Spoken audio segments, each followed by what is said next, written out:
दोस्तों, आज का हमारा टॉपिक है परसेंटेजेस। परसेंटेजेस अरिथमेटिक का सबसे इंपॉर्टेंट टॉपिक है। राइट नाउ, सबसे पहले परसेंटेज होता क्या है? ए परसेंट ऑफ बी, इसका मतलब क्या है? बी का ए परसेंट, तो कैसे लिखेंगे? बी का ए परसेंट, ए बाय 100, तो बी का ए बाय 100। परसेंट, परसेंट तो पर 100, सेंट मतलब 100, तो पर 100, तो आउट ऑफ 100, अगर ए आउट ऑफ 100 है तो बी में से कितना? तो बी इंटू ए बाय 100। राइट, अब अगर तुम्हें कुछ ये वैल्यूज कुछ जल्दी कैलकुलेट करनी है, जैसे अगर मैं यहां पे कहूं कि 25% ऑफ 600, तो ये आसान था। मैं यहां पे करता 600 इंटू 25/100, और 25 से अगर तुम कैंसिल कर देते या 0 कैंसिल कर देते वहां पे, तो 4 से 150 कट के 150 आ जाएगा। बट अगर मैं ये कहूं कि 8.33% ऑफ 600, राइट, तो इसका मतलब हो जाएगा 600 इंटू 8.33/100। राइट, अब 100 की 0 कैंसिल भी कर लोगे तो 6 इंटू 8.33। बट अगर तुम्हें याद हो, अगर तुम्हें ये स्टैंडर्ड परसेंटेजेस याद हो और 8.33% तुम्हें पहले ही पता हो कि ये 1/12 होता है और 1/12 ऑफ 600 तुम्हें करना है, तो ये बहुत आसान हो जाएगा। राइट, इसका मतलब सीधा 50 आंसर आ जाएगा। तो कुछ स्टैंडर्ड परसेंटेज वैल्यू जो कि फ्रीक्वेंटली यूज भी होती रहती हैं, वो अगर तुम पहले से ही याद कर लो तो उससे बहुत फायदा मिलता है। राइट, एक बार हम देखते हैं कि ये परसेंट इक्विवेलेंट बोलते हैं हम इसको। अगर ये तुम पहले याद कर सको तो इससे बहुत फायदा होता है।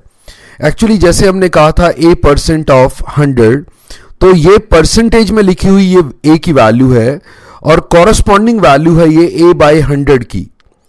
राइट, जो हम ए बाय 100 कहते हैं। जब हमने कहा ए परसेंट ऑफ बी, तो उसका मतलब है बी इंटू ए बाय 100। तो इसी तरह अगर मुझे 50% किसी का कैलकुलेट करने हो, तो 50% ये ए की वैल्यू डाली, तो यहां पे a बाय 100 जो हो जाएगा वो हमारा कॉरस्पॉन्डिंग वैल्यू जो 50% की है 1/2। तो अगर मैं 1/2 कर दूं, तो किसी का 50% निकालना हो तो किसी का हाफ कर दो, उस वैल्यू का हाफ कर दो। तो हम कॉरस्पॉन्डिंग वैल्यू a परसेंट के लिए a बाय 100 याद करेंगे। राइट, तो ये वैल्यूज जो मैंने यहां पे लिखी हुई हैं, ये तुम अगर डायरेक्ट याद कर सको, जैसे 1/1 100%, ये तो बिल्कुल ठीक है। 100% मतलब इंटू 1, 50% मतलब इंटू हाफ। राइट, तो 33.33% मतलब 1/3, 66.66% मतलब 2/3। राइट, ये याद कर सकते हो डायरेक्ट। 25% हमें ये तो पता है, ये आसान वैल्यू है। 75% 3/4, 1/5 20%, 2/5 40%। तो कुछ वैल्यूज जो याद करनी है, जैसे 1/6 16.66%। राइट, ये हम वैल्यू डायरेक्ट याद रखेंगे। 5/6 याद रखेंगे 83.33%, ये भी कॉमनली यूज्ड वैल्यू है। 14.28, 1/7, देखो 1/7 याद करनी है। 7 का डबल 14, 14 का डबल 28, तो 14.28% तुम याद रखोगे 1/7 होता है। बट उसके साथ साथ 2/7 भी याद रखोगे कि 28.56, चाहे 1/7 के रेफरेंस से याद करो या डायरेक्ट याद करो, बट ये पक्का याद होनी चाहिए। ये बहुत इंपॉर्टेंट वैल्यू है। 1/8, 3/8, 5/8 एंड 7/8। 1/8 12.5%, 3/8 37.5%, 5/8 62.5% और 7/8 87.5%। ये वैल्यूज तुम याद रखोगे डायरेक्ट। राइट, अभी हम कह रहे थे 8.33%, हमने यूज किया था पिछले क्वेश्चन में। 1/12 हमने कर दिया था फटाफट। राइट, तो 1/12 8.33%, 1/9 11.11% एंड 1/11 9.09%। यू कैन से जब 9 डिनोमिनेटर में होता है तो 11 और जब 11 डिनोमिनेटर में होता है तो 0909। You can say 09.09%। राइट, तो 1/10 10% आसान है।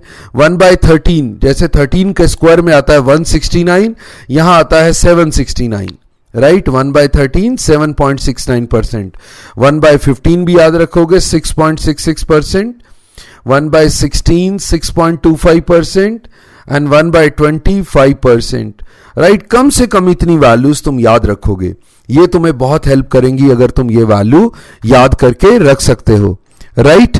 इसके बाद हम कुछ क्वेश्चन प्रैक्टिस देखते हैं कि किस तरह से क्वेश्चन में मतलब ये वैल्यूज यूज होती हैं। जैसे हमने पहले कहा A% ऑफ B, अब हम परसेंटेज चेंज की बात कर रहे हैं। सो A% इंक्रीज और डिक्रीज इन B, राइट। तो क्या करना है, A% का चेंज करना है, चाहे इंक्रीज करना है या डिक्रीज करना है, बट A% का चेंज। तो मैथमेटिकली करते तो B में प्लस या माइनस डिपेंडिंग अपॉन इंक्रीज या डिक्रीज B का A%। तो B का A% हमने पहले निकालना सीखा था कि B का A%, बट B में ही चेंज करना है, प्लस करना है या माइनस करना है। तो इसका मतलब ये वैल्यू हो जाएगी, अगर मैं B कॉमन लूं तो 1 प्लस माइनस A/100, यानी कि B में A% का चेंज 1 प्लस A/100 या 1 माइनस A/100 से मल्टीप्लाई करके मिल जाता है। तो मैं इसको नाम दे देता हूं कि B को किसी चीज से मल्टीप्लाई करना होता है, मल्टीप्लाइंग फैक्टर नाम दे देता हूं मैं इसका, कि B को किसी से मल्टीप्लाइंग फैक्टर करके मतलब मल्टीप्लाई करके you will get some final value let's say C, right. तो B को किसी वैल्यू से चेंज करना, किसी से मल्टीप्लाई करके you will get the value. ये मल्टीप्लाइंग फैक्टर अगर इंक्रीज होगा तो 1 प्लस A/100, अगर डिक्रीज होगा तो 1 माइनस A/100, राइट। यही है 1 प्लस माइनस A/100। बट ये वैल्यू बहुत आसान होती है। क्यों A/100 हम क्यों इसको नाम दे रहे हैं, ये बहुत आसान होता है।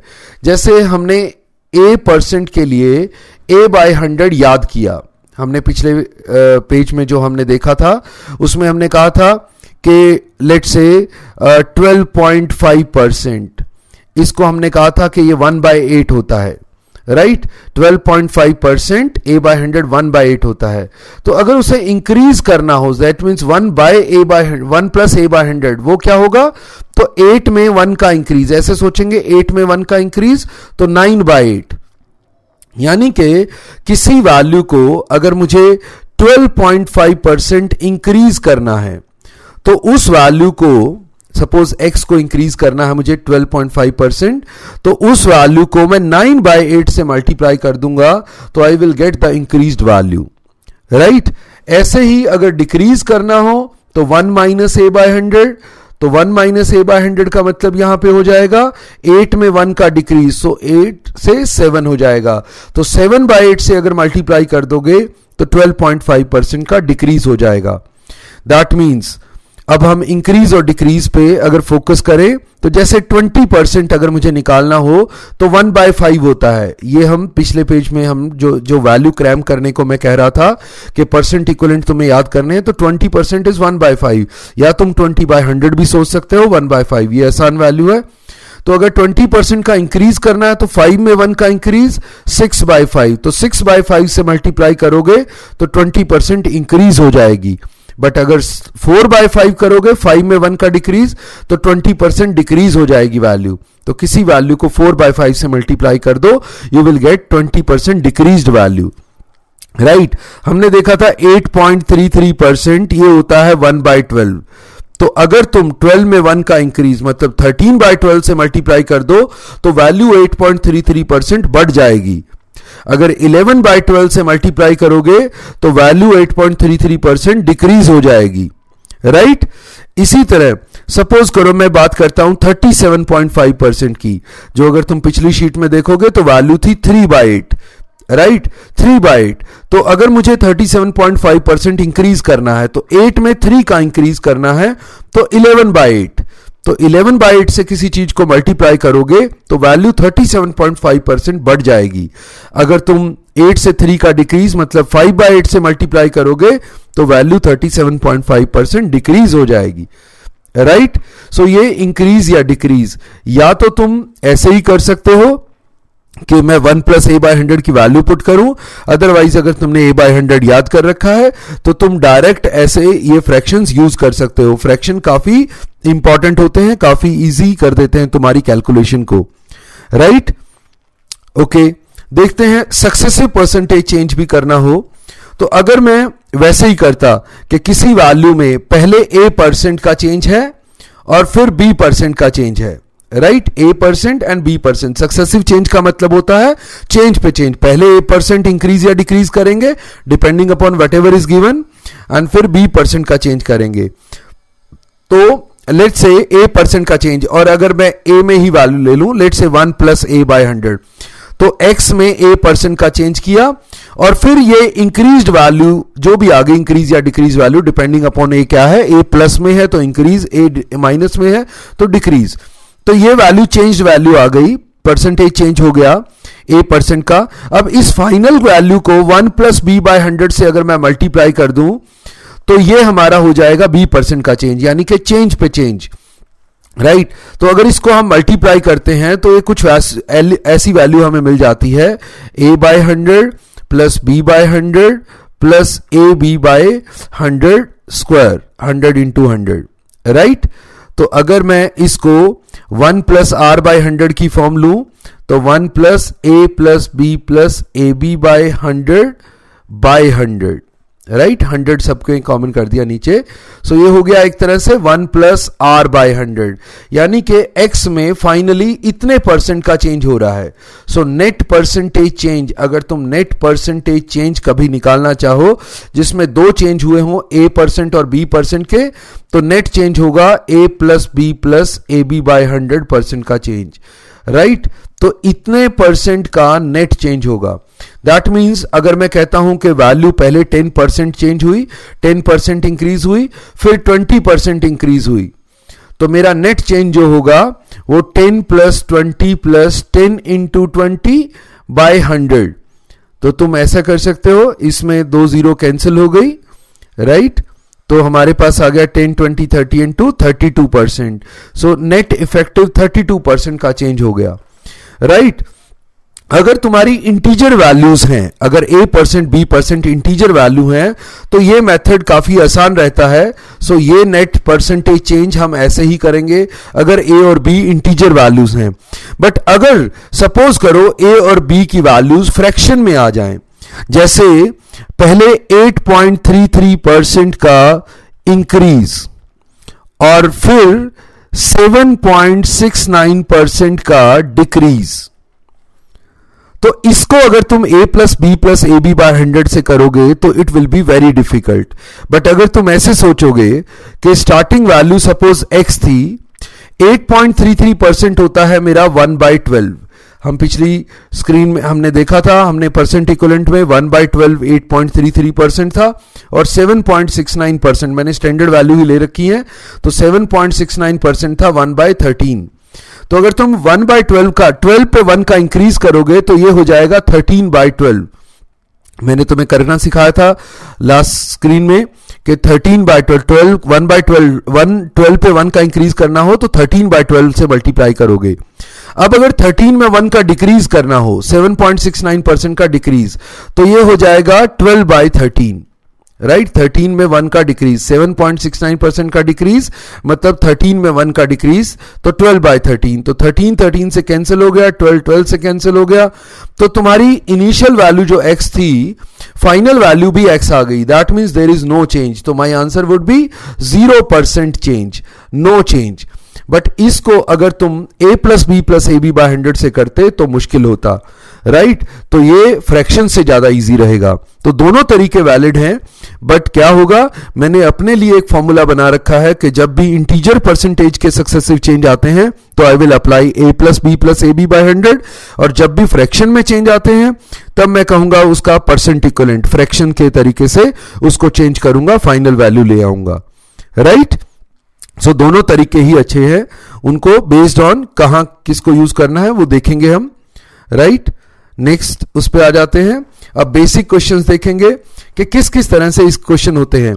अब क्या दिया हुआ है, if 90% of a is equal to 30% of b, right.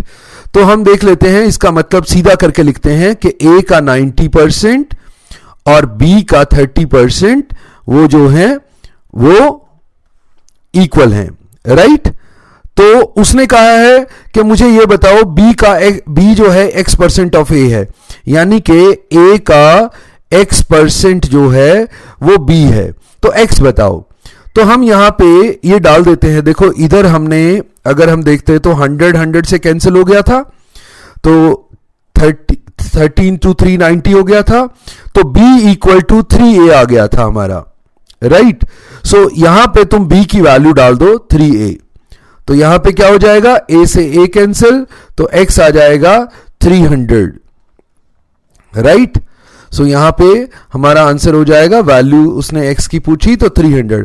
हमने सीधा सीधा जो हमें पता है कि 90% ऑफ a मतलब a into 90/100, 30% of b means b into 30/100, हम सीधा सीधा उसको फॉर्मूला अप्लाई करते गए और उससे हमने ये सॉल्व कर दिया। ठीक है, फिर से देखते हैं। First and second numbers are less than third number by 30% and 37% respectively. तो हम थर्ड नंबर ले लेते हैं। सो थर्ड नंबर हमारा है लेट्स से 100x। मैं कभी भी इसको ना तो x एज्यूम करूंगा ना 100 अलग से, हम 100x लेंगे। इससे फायदा क्या रहता है, अगर कहीं पे न्यूमेरिकल एब्सोल्यूट वैल्यू भी क्वेश्चन में आ जाए तो तुम्हें कोई एरर नहीं आता, राइट। चलो देखते हैं, मैंने थर्ड नंबर मान लिया 100x, तो मेरा फर्स्ट नंबर जो है वो इससे 30% कम था, दैट मीन्स वो 70x था। और सेकंड नंबर जो है वो इससे 37% कम था, मतलब 63x था। तो मुझे पूछा है the second number is less than the first number by, तो ये पहले से कितना कम है, ये पहले से कितना कम है, 7x कम है, किससे, 70x से। तो परसेंटेज बतानी है, x कैंसिल हो गया, 770 का, वैसे तो मैं सीधा ही कह सकता था कि 770 का 10% है, तो 70 से 7 कम है ये, राइट। तो 770 का 10% था, सीधा बता सकते थे। अदरवाइज ये 770 पे कम है तो 100 पे कितना, तो इंटू 100, तो 10%, राइट। सो ये मेरा क्वेश्चन था। उसने कहा था first number and second number are less than a third number, तो थर्ड नंबर तुम अपने आप पहले 100x एज्यूम कर लोगे, राइट। इससे हमेशा बेनिफिट रहेगा। Now simple questions, if a is 80% of b then b is -% of a, तो या तो वही चीज है कि a 80% of b है, यानी कि b का 80% को तुम 4/5 भी कर सकते हो, 80/100 भी कर सकते हो, राइट।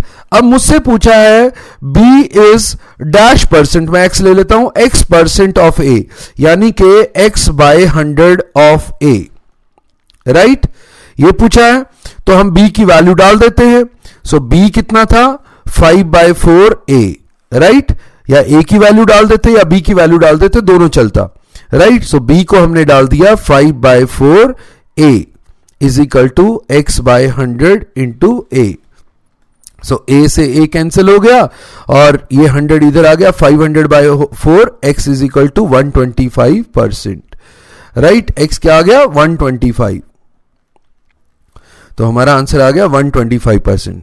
फिर से देखते हैं a, अब क्या है, पहले क्या था, परसेंटेज है, अब है a is 20% more than b, तो क्या हो गया, a जो है b से 25%, नाउ 25% होता है 1/4, राइट।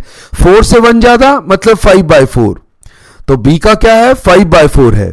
तो उसने कहा b a से कितना लेस है, तो पहले मैं b a का x% देखता हूं, राइट।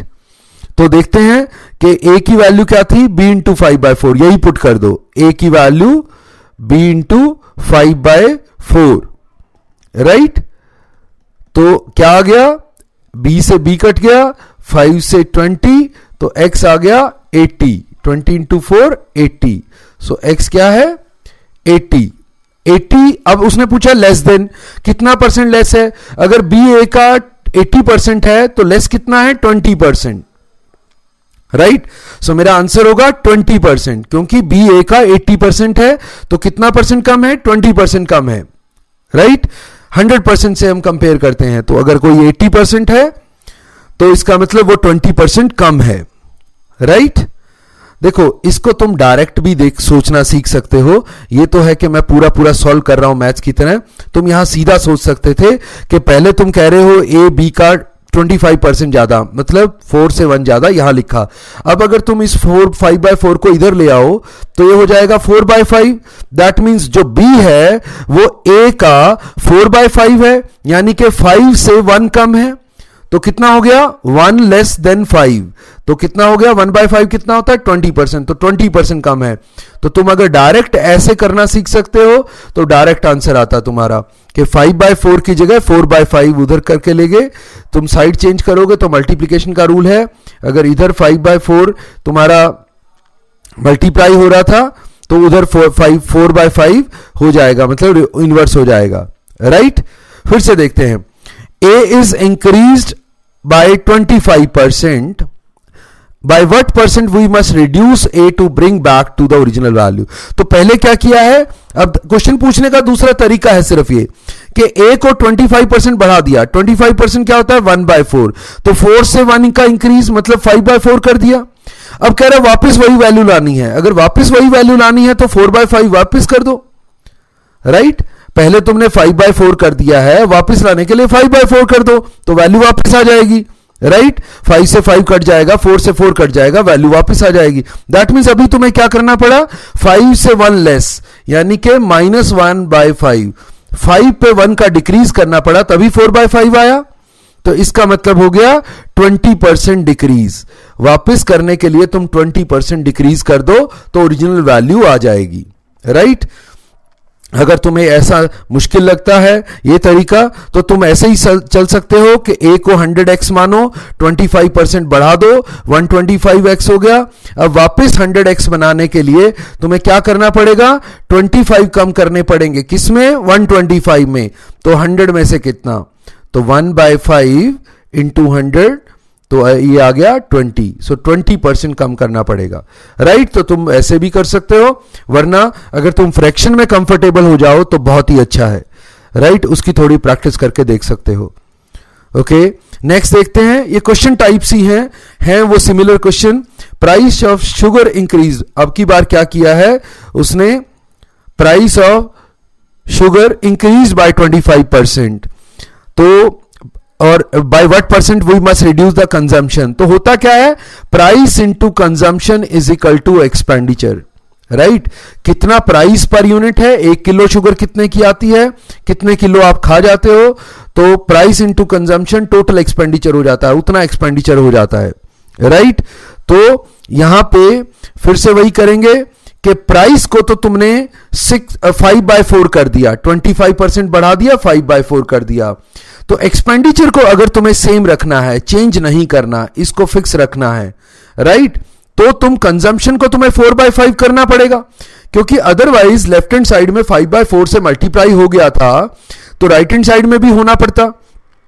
बट तुमने अगर कंजम्पशन को 4/5 कर दिया तो 4 से और 5 से कैंसिल हो जाएगा, तो तुम्हारा एक्सपेंडिचर चेंज नहीं होगा।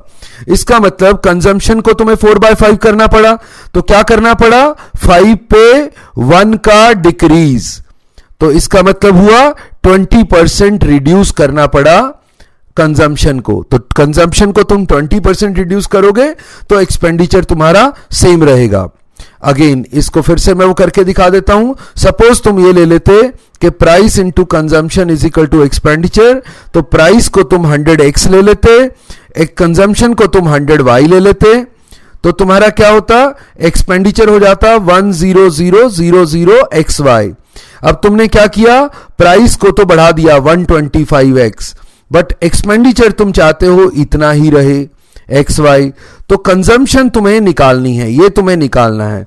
सो क्या हो जाएगा, इसको यहां ले जाओ नीचे, 125x, x तुम्हारा कैंसिल हो गया, तो 125 से अगर तुम कैंसिल करोगे 125 इंटू 8 इज 1000, सो 80y, तो ये तुम्हारा 80y हो गया, यानी कि कंजम्पशन 100y से 80y मतलब 20% रिड्यूस हो गया, राइट। सो इस तरह भी कर सकते हो तुम। Now if the length of a rectangle is increased by 20% and its breadth is increased by 25%, तो क्या किया है, लेंथ को भी तुमने इंक्रीज किया है और विड्थ को भी इंक्रीज किया है, तो लेंथ इंटू विड्थ एरिया होता है। लेंथ को तुमने कर दिया कितना 6/5, 20% इंक्रीज किया है तो 6/5, 20% होता है 1/5, 5 पे 1 का इंक्रीज इज 6/5। विड्थ को तुमने 25% इंक्रीज किया है, मींस 5/4। तो तुम्हारा टोटल कितना हो गया, 5 से 5 कैंसिल, 6 से 3 2, सो एरिया कितना हो गया 3/2, राइट। जो भी लेफ्ट हैंड साइड पे कांस्टेंट तुम्हारे मल्टीप्लाई हुए हैं वही राइट हैंड साइड पे भी मल्टीप्लाई होना पड़ेगा, सो 3/2। तो एरिया में क्या इंक्रीज हुआ, 2 पे 1 का इंक्रीज, 2 पे 1 का इंक्रीज मतलब 50% का इंक्रीज। अगर तुम नॉर्मल मेथड से चलते हो तो तुम कर सकते हो कि तुम्हारी लेंथ थी 100x और विड्थ थी 100y, तो तुम्हारा एरिया था 100,000xy, राइट। तुमने लेंथ को कर दिया 120x, विड्थ को कर दिया 125y, तो तुम्हारा मल्टीप्लाई करके क्या आ गया 120 इंटू 125, ये आ गया 1,15,000 xy। तो 10,000 से 15,000 मतलब 50% का इंक्रीज, राइट। तो तुम ऐसे भी कर सकते हो नॉर्मल, अपने नॉर्मल तरीके से, या अगर तुम फ्रैक्शन समझने आ जाते हैं तुम्हें तो फ्रैक्शन से फटाफट कर सकते हो, राइट। दोनों मेथड वैलिड है, okay. The length of rectangle is increased by 25%, but the area of the rectangle is increased by 10%. अब की बार क्या है, पहले मैं फ्रैक्शन से करके दिखा देता हूं। Length into width equal to area, तो लेंथ को तो तुमने किया 5/4, 25% इंक्रीज किया, बट वो कह रहा है एरिया 10% इंक्रीज हुआ, दैट मीन्स 11/10, 10 पे 1 का इंक्रीज, 1/10 होता है 10%, तो 10 पे 1 का इंक्रीज 11/10। तो विड्थ में कितने का चेंज हुआ, तो यहां का फ्रैक्शन देखना है। सो यहां पे आ जाएगा 11/10 इंटू 4/5। मेरे फ्रैक्शन में इधर ले जाता हूं, तो जो भी यहां पे फ्रैक्शन आना था m, लेट्स से वो फ्रैक्शन कितना होगा 44/50, राइट। तुम 44/50 भी लिख सकते हो, तुम 22/25 भी लिख सकते हो, या मैं उल्टा कर लेता हूं 88/100 लिख देता हूं ताकि मुझे नजर आए 100 में 12 का डिक्रीज, तो 12% डिक्रीज होगा विड्थ में, तो 12% डिक्रीज होगा विड्थ में, तब जाके ये एरिया 10% चेंज होगा, राइट। अगर तुम्हें ये ठीक लगता है इसको कर सकते हो तो बहुत बढ़िया, नहीं तो अपने नॉर्मल तरीके से वही 100x into 100y equal to area which is 10,000xy, right. इसमें तुमने इंक्रीज किया, दैट मीन्स 125x किया, विड्थ तुम्हें अभी बताना है, और ये तुम्हारा एरिया हो गया 11,000xy। तो तुम अगर इसको डिवाइड करते हो तो यहां आ गया 125x, x से x कैंसिल हो गया, 125 इंटू 8 होता है 1000, ये 88 हो जाएगा, इसका मतलब तुम्हारा आ गया 88y। तो अगर 100y से 88y हुआ तो इसका मतलब 12% डिक्रीज, राइट, वही 12% डिक्रीज। आंसर दोनों तरीकों से सेम ही आएगा, जैसे तुम्हें कंफर्टेबल लगे वैसे तुम कर सकते हो, right? Now if the length of rectangle is increased by 10% and its width decreased by 10%, then the area is changed by। वैसे तुम अगर ये देखोगे ये सारे जिसमें दो प्रोडक्ट के हिस्से हैं कि length into width equal to area, जैसे हम प्रोडक्ट ले रहे थे, तो अगर लेंथ में कुछ चेंज किया, जैसे पिछले ही क्वेश्चन में अगर मैं करके दिखाऊं एक और तरीका कि 25% तुम्हारा इंक्रीज हुआ था और विड्थ सपोज x% से चेंज हुई थी, बट नेट एरिया में चेंज वो 10% हुआ था, तो तुम इसको सक्सेसिव चेंज भी लगा सकते थे कि इसका चेंज और इसका change, net successive change should be 10%। तो हमने सक्सेसिव चेंज में सीखा था, अगर मैं यहां करके दिखाऊं a plus b plus a b by 100, so 25 plus x plus 25x by 100 must be equal to 10% का नेट चेंज होना चाहिए। तो ये हो गया x प्लस ये 1/4 है, तो 5/4x is equal to 10 minus 25 that is minus 15, तो 5 इंटू 3, तो x आ गया 3 इंटू 4, माइनस का है तो -12। तो उस तरह से भी आ सकता था सक्सेसिव। अभी मैं नीचे करके दिखाता हूं, अगर मैं सक्सेसिव से करता तो जब भी सक्सेसिव परसेंटेज चेंज में ये तुम याद भी कर सकते हो, सक्सेसिव परसेंट, बल्कि याद रखना ही चाहिए। अगर सक्सेसिव परसेंटेज चेंज में m% का इंक्रीज हो और m% का ही डिक्रीज हो, तो जो सक्सेसिव परसेंटेज चेंज का नेट रिजल्ट आता है, net change, net percentage change जो आता है, वो तुम्हारा हमेशा ही m²/100% का डिक्रीज आएगा। m²/100% का डिक्रीज आएगा। जैसे इस क्वेश्चन में 10% का इंक्रीज दे रखा है लेंथ में, फिर 10% का डिक्रीज दे रखा है विड्थ में, तो तुम्हारा नेट 10²/100 इतने परसेंट का, यानी कि 100/100 1% का डिक्रीज आएगा एरिया में, एरिया में 1% का डिक्रीज आएगा, राइट। इसको तुम नॉर्मल तरीकों से भी कर सकते थे, किसी भी तरीके से, जैसे हमने वो किया था 100x into 100y is equal to, ये नॉर्मल एरिया था, मेरी नॉर्मल लेंथ थी 10,000 xy। अगर तुमने इसको लेंथ को बढ़ा दिया 110x और विड्थ को कम कर दिया 90y, तो तुम्हारा क्या प्रोडक्ट आ गया 9900 xy। तो तुम्हारा 100 से 99 मींस 1% का डिक्रीज हो गया एरिया में, राइट। तो तुम किसी भी तरीके से ये सक्सेसिव परसेंटेज चेंज या नॉर्मल तरीके से इसको सॉल्व कर सकते हो, राइट। ओके, ये एक क्वेश्चन टाइप है जो कि काफी इंपॉर्टेंट है, बट इसको देखो, इसको कैसे किया जा सकता है। A and B appeared for a particular test. A got 30% marks and failed by 40 marks. तो मैं जनरली, तुम नॉर्मल तरीके से भी कर सकते हो, बट जब भी ऐसे रिलेटिव मार्क्स दिए हो, A के 30% मार्क्स और वो फेल हो गया 40 मार्क्स से, B के 43% मार्क्स और वो 51 marks more than the passing marks, तो एक ही पासिंग मार्क्स के रिलेटिव में कभी प्लस में या माइनस में वैल्यूज दी हुई हैं। तो मैं क्या करता हूं, इसको नंबर लाइन बना लेता हूं कि यहां पे कहीं पासिंग मार्क्स हैं, राइट, ये पासिंग मार्क्स है मेरे। अब जिसके 30% मार्क्स आए उसके पासिंग मार्क्स से कम है, 30% मार्क्स वाला नीचे है। कितना नीचे है, ये जो डिफरेंस है मेरा, ये 40 मार्क्स का है, पासिंग मार्क्स से वो 40 नीचे है। दूसरे के 43% मार्क्स आए हैं और वो पासिंग मार्क्स से ऊपर है। कितना ऊपर है, 51 मार्क्स ऊपर है। तो ऐसे बना लेने से तुम्हें वैसे ही आइडिया हो जाता है कि गैप ऑफ 13%, 30% से 43%, मतलब gap of 13% is equal to 91, 40 plus 51, right. So 13% is equal to 91, तो 1% इज इक्वल टू 7। तो उसने पूछा है what are the passing marks, तो मैं यहां निकाल लेता हूं 30% कितना होगा, 1% 7 है, तो 30% आ गया 210। तो जो 210 जिसके मार्क्स आए थे वो 40 से फेल हो गया था, इसका मतलब 250 पासिंग मार्क्स थे, राइट। तुम कैसे भी निकाल सकते हो। यहां मैं इसको ले रहा हूं कि 210 यानी कि 30% मार्क्स जिसके आए, जहां 1% इक्वल टू 7 है, तो 30% मार्क्स वाले के 210 मार्क्स आए और वो 40 मार्क्स से फेल हो गया, इसका मतलब 250 मार्क्स उसके पासिंग मार्क्स थे, राइट। नॉर्मली भी तुम कर सकते थे, मैंने कहा टोटल मार्क्स अगर तुम 100x ले लो, तो जिसके 43% मार्क्स आए वो, यानी कि 43x आए, वो पासिंग मार्क्स से 51 ऊपर है। जिसके 30x आए वो पासिंग मार्क्स से 40 नीचे है।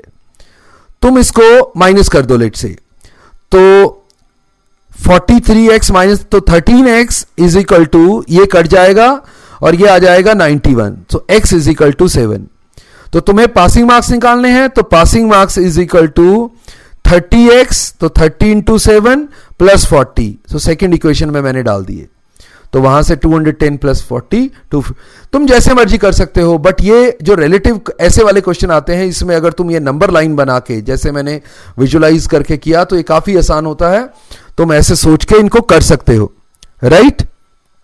ओके, अब है due to 20% increase in the price of apples, a person is now able to buy 15 apples less for ₹100, right. इस क्वेश्चन को मैं जो तरीका बता रहा हूं, अगर तुम उससे कर पाओ तो बहुत फास्ट हो जाता है। जैसे हमारा था price into quantity is equal to expenditure, right. अब एक्सपेंडिचर उसने 100 रुपीज दिया है, अब 100 रुपीज वो चेंज नहीं कर रहा, एक्सपेंडिचर को चेंज नहीं कर रहा। वो पहले भी 100 रुपीज के खरीदता होगा, अब भी 100 रुपीज के ही खरीद रहा है, तभी उसके 15 एप्पल्स कम आ रहे हैं। बट 20% प्राइस इंक्रीज हो गया। 20% प्राइस इंक्रीज मतलब 6/5 हो गया। 20% होता है 1/5, 5 में 1 का इंक्रीज मतलब 6/5। तो क्वांटिटी पक्का, अगर एक्सपेंडिचर चेंज नहीं करना, 100 रुपए ही रखने हैं, तो यहां 5/6 करना पड़ेगा, तभी 5 से 5 कैंसिल और 6 से 6 कैंसिल होगा और एक्सपेंडिचर चेंज नहीं होगा। यानी कि क्वांटिटी 5/6 मिल रही है, तो अब 6 से 1 कम मिल रही है क्वांटिटी, तो 1/6 कम मिल रही है, और वो क्वांटिटी मुझे दे रखी है कि 15 एप्पल्स कम मिले। राइट, तुम ये सोच सकते हो या ये सोचो पहले क्वांटिटी क्यू थी, अब 5/6 मिल रही है, इसका डिफरेंस 15 एप्पल का है। तो वो वही बात है, ये आ जाएगा तुम्हारे पास 1/6 Q इज इक्वल टू 15। तो ओरिजिनल क्वांटिटी कितनी थी? 90। तो यही पूछा है उसने कि how many apples he would have bought had the price increase not happened. That means जो पहले खरीद रहा था, जो Q क्वांटिटी खरीद रहा था, मैंने लिया था पहले P प्राइस और Q क्वांटिटी था, तो ये था। अब प्राइस जो है बाद में 6/5 हो गया था और क्वांटिटी बाद में 5/6 हो गई थी, पर पहले की क्वांटिटी थी Q। तो ओरिजिनल क्वांटिटी बतानी है तो 90, अगर न्यू क्वांटिटी बतानी होती तो 5/6 या 90 में से 15 कम कर देते और 75 एप्पल तुम्हारा आंसर आ जाता। तो 90 एप्पल्स थे वो पहले खरीदता अगर वो प्राइस इंक्रीज ना होता। राइट, इसको देख लेना, ये क्वेश्चन ऐसे ही करो तो ज्यादा बेटर है।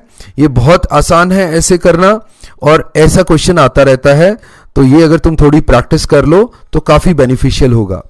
Right, now in a factory 60% of the workers are above 30 years. अब कुछ क्वेश्चन ऐसे आते हैं जिनमें कुछ ज्यादा कंसेप्ट वगैरह नहीं लगते, बट तुम्हारे ये कंसिस्टेंटली आ रहे हैं क्वेश्चन, एसएससी के एग्जाम में बहुत फ्रीक्वेंटली ये क्वेश्चन आ रहे हैं। थोड़े से बस कंसंट्रेशन टेस्ट होता है, तुम ध्यान से करते रहो। जैसे इसने कहा in a factory 60% of the workers are above 30 years, तो मैं हमेशा ये ट्री बना के करता हूं कि टोटल वर्कर्स आर 100x, उसमें से 60x जो हैं वो अबव 30 ईयर्स वाले हैं। राइट, तो बाकी जो होंगे, बाकी कितने हो गए? 40x, वो less than equal to 30 years वाले हो जाएंगे। राइट, उसमें से कहता है and of the 75% are male, तो इनकी बात कर रहा था।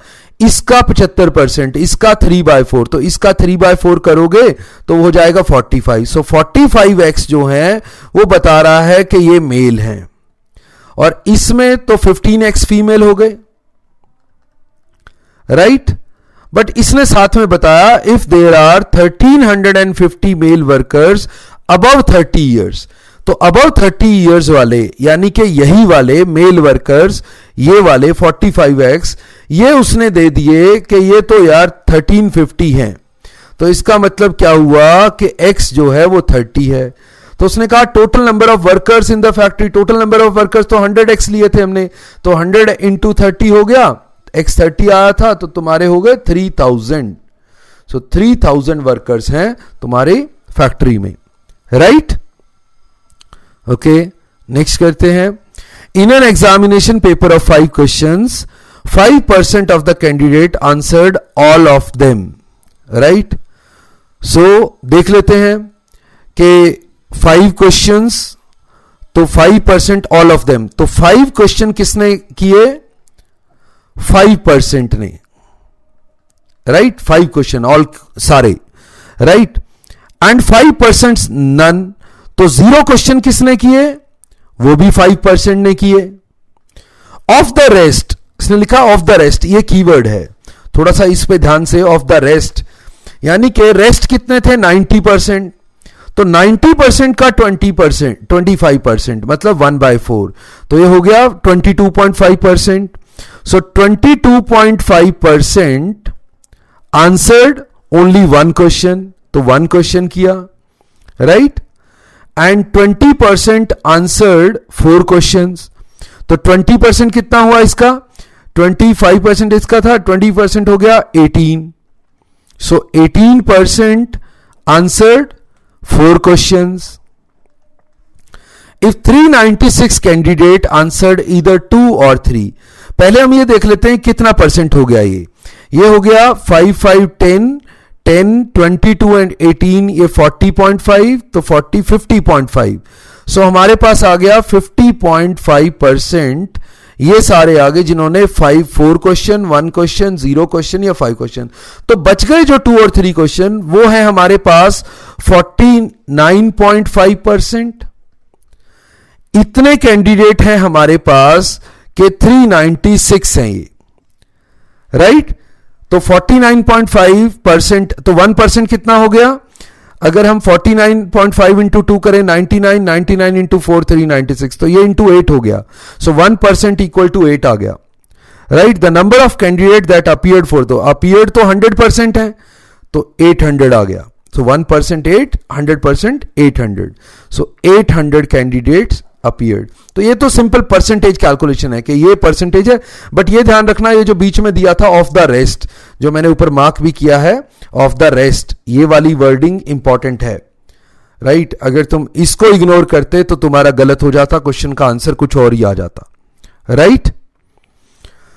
दैट्स इट, आज के लिए इतना ही काफी है। परसेंटेज के भी तुम प्रैक्टिस क्वेश्चंस के लिए www.sleepyclasses.com पे विजिट कर सकते हो, राइट। Thank you.